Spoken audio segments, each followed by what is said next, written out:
दोस्तों नमस्कार। इससे पहले कि आप मेरी बात को मानें, मुझे कहें कि भाई तुम तो बस इसी तरीके से लगे रहते हो। आप लोग ये तस्वीर देखिए जिसमें ये लिखा हुआ है चीन में विदेह राज्य जिसकी राजधानी थी मिथिला। दोस्तों आप सभी को ये पता होगा कि मिथिला साम्राज्यवादी लोगों का क्या सोच है और ये लोग क्या कहना चाहते हैं, क्या करना चाहते हैं।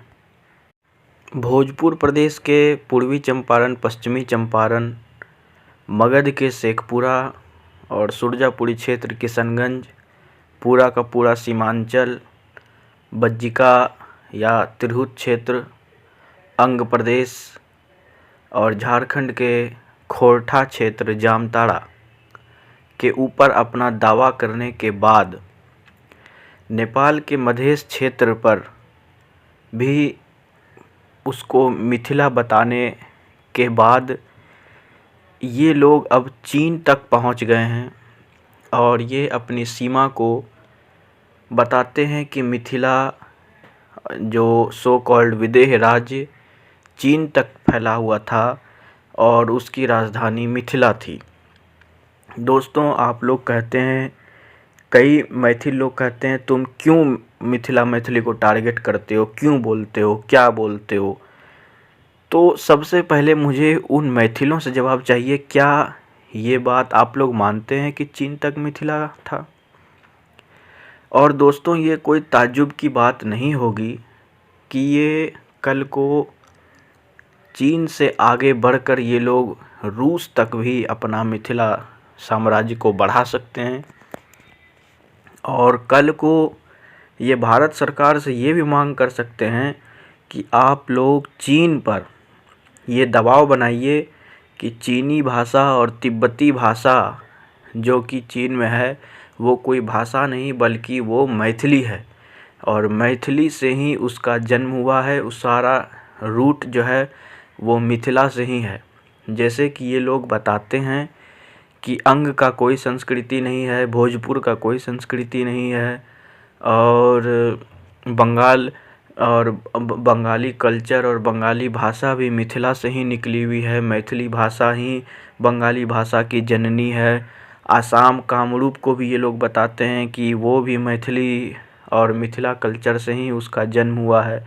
तो ये कोई बड़ी बात नहीं है कि कल को ये लोग ये कहें कि तुर्किस्तान, ईस्ट तुर्किस्तान जिसको कि चाइना में सिंजियांग बोला जाता है, उसको भी ये लोग कहें और तिब्बत को कहें कि तिब्बती कल्चर, नेपाली कल्चर और सिंजियांग कल्चर कोई कल्चर नहीं है। ये सब मिथिला कल्चर का एक भाग है और मिथिला ही सब कुछ है पूरा का पूरा। बाकी नेपाली कल्चर को भी ये लोग नहीं छोड़ने वाले। जब ये लोग चीन तक पहुंच गए हैं तो हिमालय पार करके, तो मिथिला कल्चर भी कुछ मिथिला कल्चर ही है टोटल, कुछ नेपाली कल्चर भी नाम का कोई चीज़ नहीं है। दोस्तों बात ये नहीं है कि ये सब हास्यप्रद बातें हैं और इन सब बातों का कोई वजूद नहीं है।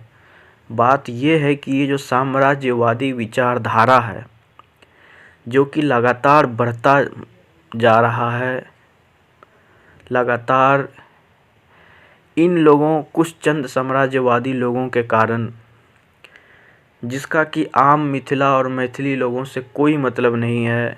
आम मैथिल लोग, दरभंगा मधुबनी के लोग यही चाहते हैं कि वो सुख शांति से रहें और बिहार राज्य की उन्नति में अपना योगदान दें, देश को आगे बढ़ाने में अपना काम करें। लेकिन नहीं, इन लोगों को चैन से नहीं रहा जाता। ये साम्राज्यवादी विचारधारा जो है ये देश के लिए बहुत ख़तरनाक है, क्योंकि ये अभी छोटे स्तर पर जो भी कुछ कर रहे हैं इसी के कारण समाज में कितना ज़्यादा हेट, कितना ज़्यादा नफ़रत हो रहा है, आप इस चीज़ को देख सकते हैं। लेकिन जिस तरीके से ये काम कर रहे हैं मिथिला के साम्राज्यवादी लोग, ये बहुत गलत कर रहे हैं।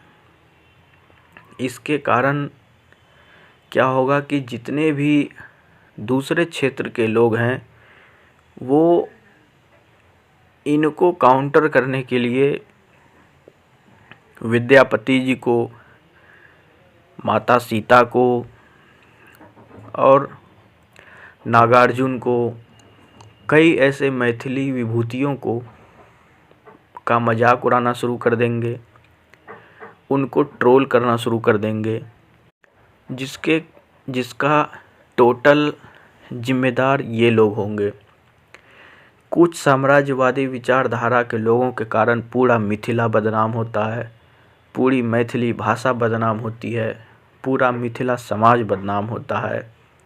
और कुछ अलगाववादी लोग जो कि मैं देखता हूँ ट्विटर पे, जो कि 30-30 साल से लगे हुए हैं इसी चीज़ में लगे हुए हैं। मतलब कि वो लोग बस इस गलत विचारधारा में जी रहे हैं कि उन्हें एक अलग मिथिला को देश बनाना है, राज्य बनाना है, तो यूनियन टेरिटरी बनाना है, तो पता नहीं फलना ढिकाना क्या क्या। ये जो एक्सट्रीमिज़म विचारधारा जो बढ़ते जा रही है मिथिला में, ये बहुत घातक है।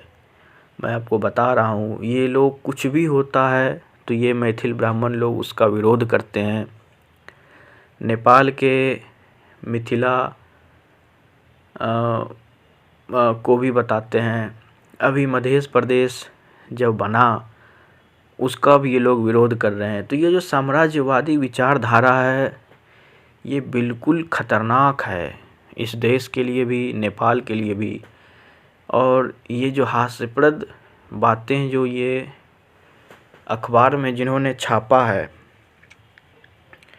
ये उस न्यूज़ का भी, रिपोर्टर का भी काम है, उस न्यूज़ कंपनी का भी काम है कि कम से कम ऐसी खबरों को छापें जिसका कोई वजूद हो। मैं ये नहीं कहता कि आप किसी के बातों को मत छापिए, लेकिन ऐसा नहीं है कि आप कुछ भी कोई कहे तो छाप दें।